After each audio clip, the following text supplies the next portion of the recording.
Le Buzz Room Service.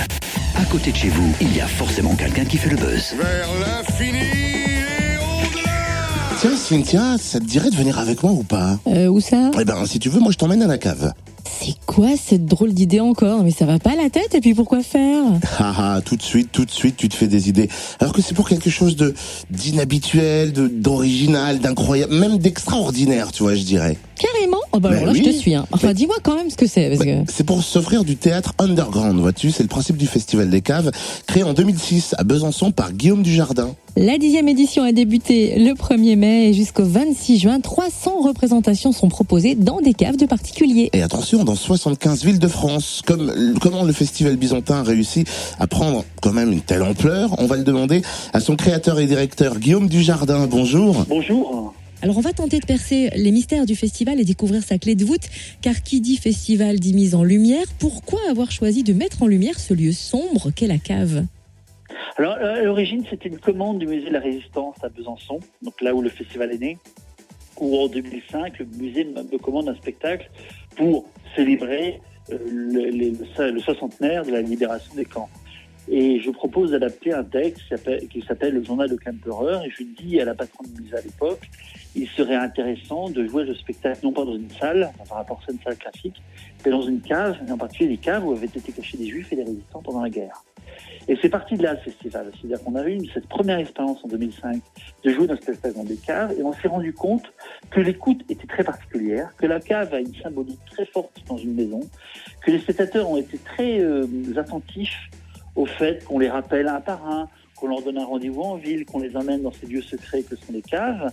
Et ça permettait de mettre en place toute une forme de réseau, d'organisation, de public, de rencontres avec le public particulière, qui fait qu'on a eu envie en 2006 de faire un premier festival dans les caves.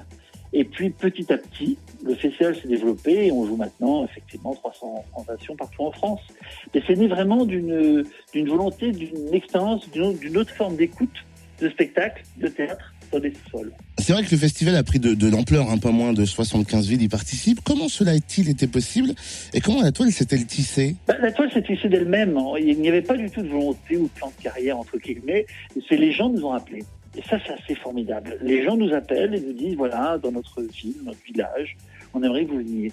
Alors que ce soit des municipalités comme Arbois, mais ça peut être des compagnies, ça peut être des individus, des particuliers, ça peut être des associations culturelles. Et des gens, on vient comme ça jouer, souvent dans les caves d'habitants.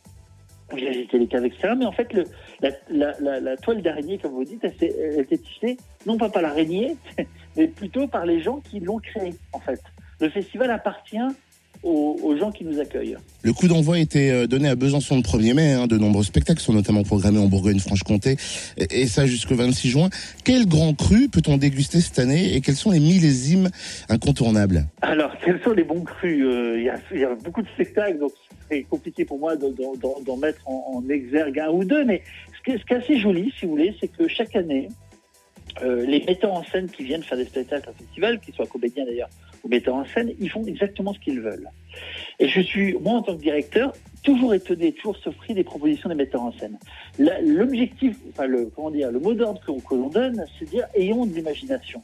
Dans ces 4 murs sans fenêtre, ayons le plus d'imagination, proposer des formes extrêmement différentes. Et c'est ça qui est toujours étonnant avec le festival, c'est que malgré les contraintes très strictes de la cave et du nombre de comédiens, on arrive à avoir des propositions extrêmement différentes.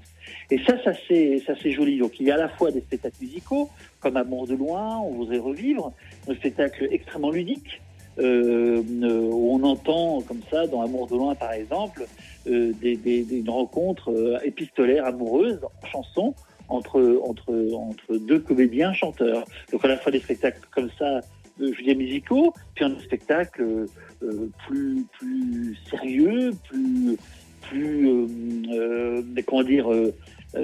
qui demande de la réflexion de la part des spectateurs. Donc vous voyez, on a des formes extrêmement différentes et en fonction de ce que veulent entendre les gens, ils peuvent trouver des choses à entendre au festival. Alors permettez une question, mais sans aucune offense, des spectacles comme Enfer, Apocalypsis, Toussaint, dans des caves, ça fait un peu froid dans le dos, ce n'est pas un peu glauque? Non, parce que ce sont que des titres.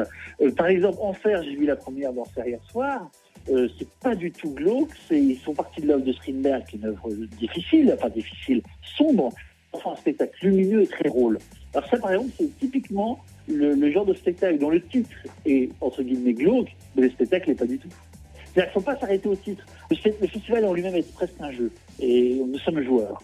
Et même les titres, entre guillemets, qui font peur, je suis persuadé qu'entre les spectateurs, qui ont envie, en tout cas, de se faire peur un petit peu. Merci en tout cas, Monsieur Dujardin. Dégustation théâtrale donc en cave jusqu'au 26 juin. Le programme complet sur le www.festivaldecave.fr. Alors, en pratique, vous réservez votre soirée au 03 63 35 71 04, 03 63 35 71 04, et vous serez recontacté la veille du spectacle pour découvrir le lieu de la représentation, tenue secret jusqu'à là. C'est pas mal comme principe, j'aime bien.